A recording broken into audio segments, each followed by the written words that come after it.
Hello जी, कैसे हैं आप सब। होप कि आप सब अच्छे होंगे। तो जी एक और नए ब्लॉग के साथ आप सभी का चैनल पे बहुत बहुत स्वागत है। आज का ब्लॉग शाम की चाय से शुरू हो रहा है और ठंड जो है वो बढ़ती ही जा रही है और ठंड में चाय की क्रेविंग ना चाहते हुए भी बहुत ज़्यादा होती है। तो सर्दी में तो मेरा 2 टाइम चाय जो है वो हो ही जाती है, एक सुबह की और एक शाम की।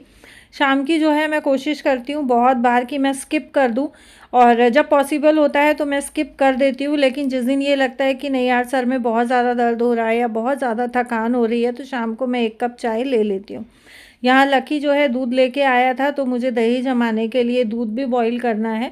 सो साथ साथ सारे ही पैकेट्स को धो के और मैं अच्छे से जो है साफ़ कर दूँगी। और मुझे कुछ निकालना था खोआ। मैं सोच रही थी कि कुछ जो है जैसे सर्दियाँ शुरू हो गई हैं तो कुछ जो है बना के और मैं खुशी के लिए भेज दूँ। तो चाय जो है वो मेरी हो गई है और खोआ मैं निकालती हूँ फुल क्रीम दूध का या फिर बफेलो मिल्क का। तो बफेलो मिल्क 4 ही लीटर मिला था तो 1 लीटर जो है मैंने फुल क्रीम मंगा लिया था और यहाँ फ़िलहाल जो है 2 से ढाई लीटर दूध का मैं खोआ निकालूंगी। अभी मैंने फ़िलहाल 2 लीटर चढ़ाया है। जैसे ये दूध थोड़ा रिड्यूस हो जाएगा तो मैं इसमें 1 पैकेट या आधा पैकेट जैसी भी कढ़ाई में जो है क्वांटिटी मुझे लगेगी कि दूध आ जाएगा उतना इसमें ऐड कर दूँगी। और बाकी के जो पैकेट्स बचे हैं इनको मैं बास्केट में डाल के फ्रिज में रख दूँगी। पानी जो है वो यहाँ ट्रे में इनका ड्रेन हो गया है और जब चाहिएगा तो मैं फ्रिज में से इनको निकाल लूँगी। क्योंकि जैसा आप जानते हो कि किचन मेरा बहुत छोटा है तो किचन में मुझे जगह चाहिए होती है काम करने के लिए।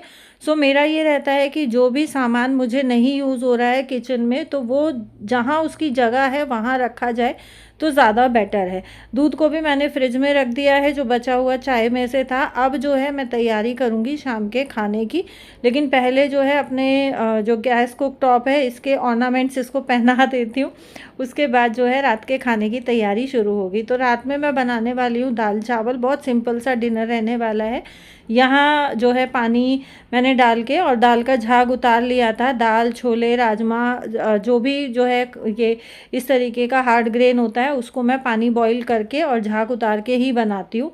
दूध भी साथ साथ जो खोए वाला है वो मैं संभाल रही हूँ। यहाँ दाल मेरी बॉईल हो गई है और रेसिपी मैंने बहुत बार आप लोगों के साथ शेयर की हुई है। टमाटर जो है मैं बीच में से काट के 2 हिस्से बना के मैं दाल के साथ ही बॉईल कर लेती हूँ तो इससे टमाटर का कुछ खटास दाल में आ जाता है और टमाटर आसानी से पील हो जाते हैं। पकाने में भी टमाटर जल्दी से पक जाते हैं। तो दाल का ये वाला जो पैटर्न रहता है ना ये मुझे बहुत पसंद आता है क्योंकि इसमें काम थोड़ा सा इजी हो जाता है। और दाल मैं हमेशा ही कोशिश करती हूँ बिना लहसुन प्याज के बनाने की, सिर्फ हींग जीरे का छौंक डाल के। तो वही सिंपल सी दाल मैं बनाने वाली हूँ। और ये जो हींग जीरे के छौंक वाली दाल होती है ना ये लहसुन प्याज की दाल से मुझे मच बेटर लगती है, बहुत टेस्टी लगती है। सो मेरे यहाँ जो है ज़्यादातर हींग जीरे वाली दाल ही बनती है। सुबह मुझे बनाने हैं छोले तो यहाँ साथ साथ जो है मेरा दाल का मसाला पक रहा है, तब तक मैं छोले भिगो दूँगी। क्योंकि इस तरीके के काम ना फिर हम रात को भूल जाते हैं अगर हम डिले कर देते हैं। तो मेरे साथ तो ये बहुत होता है, इसलिए मुझे किचन का जो काम जिस टाइम याद आता है मैं उसी टाइम उसको तुरंत से कर लेती हूँ। यहाँ दूध मेरा जो है वो काफ़ी हद तक रिड्यूस हो गया है और खोआ निकालने के लिए ना दूध को कंटिन्यूसली चलाते रहना बहुत ज़्यादा ज़रूरी है। अनअटेंडेंट दूध को बहुत ज़्यादा देर तक नहीं छोड़ना चाहिए। साथ ही जो उसकी मलाई आती है उसको भी साथ साथ अगर दूध में मिक्स करते रहेंगे, कढ़ाई के साथ से उतारते रहेंगे ना तो बहुत अच्छा खोआ निकलता है। दाल मैंने छोंक दी है, खोए का प्रोसेस जो है वो चल रहा है। सो यहाँ जो 2-4 बर्तन रहेंगे वो मैं साथ साथ मांज लूँगी ताकि बर्तन बहुत ज़्यादा ना हो। एक तो ठंड का मौसम है, ऊपर से जो है बहुत ज़्यादा पानी में हाथ डालने से हाथ भी ठंडे मौसम में ख़राब होते हैं। तो मेरा ये रहता है कि बहुत ज़्यादा देर तक मैं पानी में हाथ ना डालूँ, उससे बेटर जो 2-2 4-4 बर्तन रहते हैं उनको मैं निपटा लूँ। और मेरा एक क्रीम किचन में रहता है, एक क्रीम सोफ़े पे रहता है। जहाँ भी मतलब मेरा जहाँ हाथ लगाते हैं ना वहीं पे एक हैंड क्रीम मेरा ज़रूर मिलता है क्योंकि मेरे हाथ बहुत ज़्यादा फटते हैं ठंडे गर्म पानी में डालने से। हालांकि मेरे किचन में गीज़र है तो ठंडे पानी में तो हाथ ऐसा होता नहीं कि दिया जाए, लेकिन किचन से अलग कहीं भी हाथ धोते हैं वॉशरूम में या बाहर कहीं तो उसमें ठंडा पानी ही रहता है। सो मेरा बस पानी में हाथ डाला और तुरंत से मैं क्रीम लगा लेती हूँ। हाथों को सर्दियों में स्मूथ बनाए रखने का यही एक सॉल्यूशन है। दिन में जो है मैं हरा साग लेके आई थी, ये मैंने छांट के प्लेटों में ही रखा हुआ था। सो इनको मैं अभी कंटेनर्स में डाल के और जो है फ्रिज में स्टोर कर दूँगी। अच्छा, ये मैं खुला इसलिए छोड़ती हूँ क्योंकि सब्ज़ी वाले क्या करते हैं, थोड़ा बहुत पानी का छींटा इसमें मार के रखते हैं। अगर छाँटते ही हम इसको कंटेनर में डाल के फ्रिज में रख देते हैं ना, तो फिर ये गलने के चांसेस इसके बढ़ जाते हैं और ख़राब जल्दी होता है साग। लेकिन अगर आप इसको थोड़ी हवा लगा दोगे ना, अगर आपका साग गीला है, तो फिर ये साग, ये जो वेजिटेबल कंटेनर्स हैं, इनमें 1 हफ़्ता बहुत ईज़िली चल जाते हैं। और हफ्ते भर का काम ये हमारा ना 1 दिन में जो है बहुत ईज़िली हम सब्ज़ी का निपटा सकते हैं। क्योंकि सर्दियों में ज़्यादातर हरी सब्ज़ी ही खाई जाती है। सब्जियों में भी आटे में भी हमें ये लगता है कि यार पालक मिला लो, बथुआ मिला लो, मेथी मिला लो, या कुछ भी नहीं है तो रायता बना लो बथुए का, पालक का। सो मैं छाँट के रखती हूँ ताकि खाना बनाने के टाइम पे जो है थोड़ा सा टाइम सेव हो जाए, बहुत ज़्यादा टाइम कंज्यूम ना हो। सो इस वजह से मैं ये अपना काम जो है वो बहुत जो है कम करके चलती हूँ कि भाई खाना बनाते टाइम बहुत ज़्यादा टाइम ना लगे। और अगर थोड़ी बहुत जल्दबाजी भी है ना, और इस तरीके से साग सब्जी छटी हुई है, कटी हुई फ्रिज में रखी है, तो बहुत इजी हो जाता है काम करना। अच्छा, कभी कभी अगर साग बिल्कुल अच्छे से सूखा हुआ आ रहा है तो मैं डायरेक्ट भी डब्बों में डाल देती हूँ जैसे ही छाँटती हूँ। अब मैं इनको साथ साथ लगा दूँगी फ्रिज में, ताकि मेरा यहाँ से टेबल भी खाली हो जाए और ड्राइंग रूम जो है वो मेरा अच्छे से साफ़ सुथरा बना रहे। यहाँ आप देख रहे हो मैंने गोभी गाजर सब जो है वो छाँट पीट के रखी हुई है। तो मैं इसी तरीके से अपने जो है कामों को मैनेज करती हूँ और अपने जो है कामों को आसान बनाने की कोशिश करती हूँ। अभी हो गया है डिनर टाइम और चावल जो है वो मैंने बना लिए थे। तो डिनर जैसा मैंने आपको बताया बहुत सिंपल था, दाल चावल का। और खोआ भी जो है जितना मुझे गाढ़ा दूध चाहिए था वो उतना हो गया है। सो इसको मैं ढक के इंडक्शन को कर दूंगी बंद। सो अब मैं आपसे मिल रही हूँ next day morning. So good morning everyone. और ये जो है अमावस वाले दिन का व्लॉग है। इस दिन जो है मैं वेट कर रही थी मेरी हेल्पर का कि वो आ जाएगी, किचन साफ़ करेगी, उसके बाद जो है मैं अमावस निकालूंगी। क्योंकि अब की बार की जो अमावस थी वो सुबह 9:30 बजे के बाद से शुरू थी, तो बहुत ज़्यादा अर्ली मॉर्निंग जो है अमावस का खाना बना के कोई फ़ायदा नहीं था, क्योंकि भोग 9:30 के बाद ही लगना था। लकी स्कूल गया था तो लकी को जो है मैंने नाश्ता वगैरह लंच वगैरह बना के दे दिया था। और नहाने धोने के बाद मुझे पता चला कि मेरी हेल्पर नहीं आ रही है।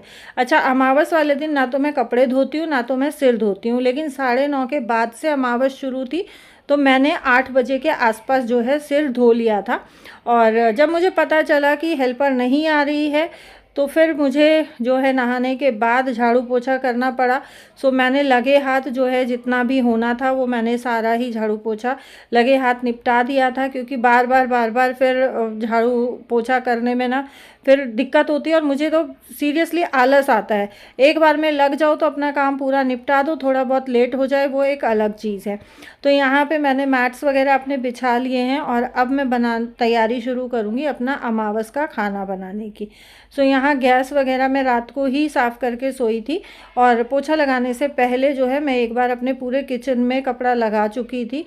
यहाँ जो रात को मैंने छोले भिगोए थे वो मैंने बिना धोए भिगोए थे, तो उबालने से पहले जो है मैं इनको अच्छे से 4 से 5 पानी में धो लूँगी। और राजमा भी मैं बिना धोए ही भिगोती हूँ, तो उबालने से पहले मैं इनको बहुत अच्छे से धो लेती हूँ जब तक पानी अच्छे से साफ़ नहीं हो जाता है। और यहाँ जो है सबसे पहले मैं तैयारी करूँगी हलवे की।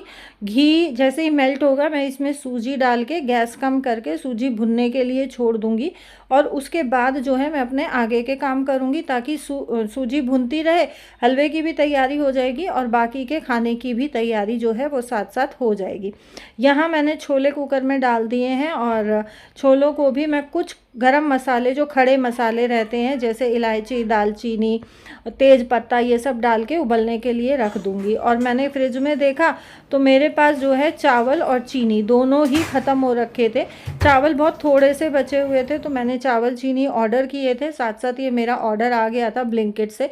आजकल ये जो ऑनलाइन शॉपिंग ऐप्स हैं इनसे काम जो है वो बहुत ज़्यादा ईजी हो गया है। अब तो फ्लिपकार्ट ने भी आई थिंक शुरू कर दिया है कि 10 मिनट में आपके पास डिलीवरी आ जाती है। तो ये चीज़ बहुत ज़्यादा कन्वीनियंट हो गई है हम गृहिणियों के लिए कि एटलीस्ट किचन की चीज़ों के लिए, किचन के सामान के लिए हमें किसी पर डिपेंडेंट नहीं रहना पड़ता। आपको जिस टाइम भी ज़रूरत पड़े या लगे कि नहीं है तो तुरंत ही हम ऑर्डर करके 10 मिनट में मंगा सकते हैं। और यहाँ साथ साथ ही मैंने दोनों पैकेट्स को डब्बे में खाली कर लिया है।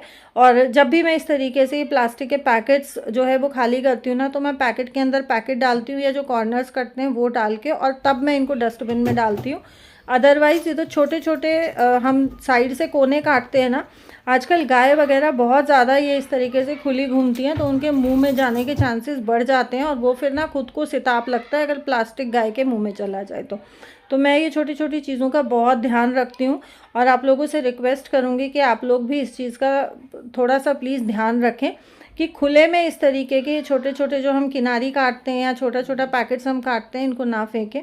चीनी भी यहाँ मैंने साथ साथ ही खाली कर ली है। फ़िलहाल 1 ही किलो का पैकेट मैंने मंगाया था, क्योंकि मैं ही सिर्फ चाय पीती हूँ, बाकी मीठा ना तो लकी खाता है ना लकी के पापा।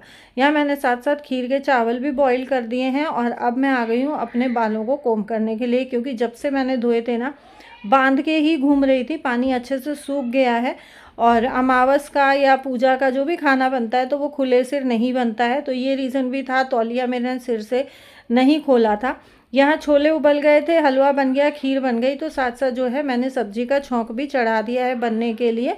और अब जो है सिर्फ बाकी रह जाएंगी रोटियां बनाने के लिए। तो बस सारा खाना बना के और मैं रेडी कर लूँगी, उसके बाद जो है मैं लकी के पापा को उठाऊँगी और लकी के पापा को उठाने के बाद जो है वो अपना भोग लगा देंगे। यहाँ खीर के चावल उबल गए थे तो इसमें मैंने मिक्स कर दिया है दूध, और थोड़ा थोड़ा करके इसलिए कर रही हूँ कि एक साथ हम करते हैं ना, दूध ठंडा रहता है चावल गर्म रहते हैं तो चावल में गांठें बन जाती हैं। सो जी सारा खाना बन के रेडी हो गया है और यहाँ मैं लगा दे रही हूँ भोग की थाली, और साथ साथ मैंने बनाने रख दी है अंगारी, क्योंकि हमारे यहाँ अमावस का भोग अंगारी पे ही जाता है। और खुशी के पापा भी नहा धो के और पूजा के लिए रेडी हो गए हैं। पहले अमावस का भोग लगेगा, उसके बाद जो है हमारी मंदिर की पूजा होगी, जो हमारी डेली रूटीन की पूजा होती है। सो ये था मेरा आज का व्लॉग। होप कि आपको पसंद आया होगा। जो लोग नए हैं वो चैनल को प्लीज़ सब्सक्राइब ज़रूर करें।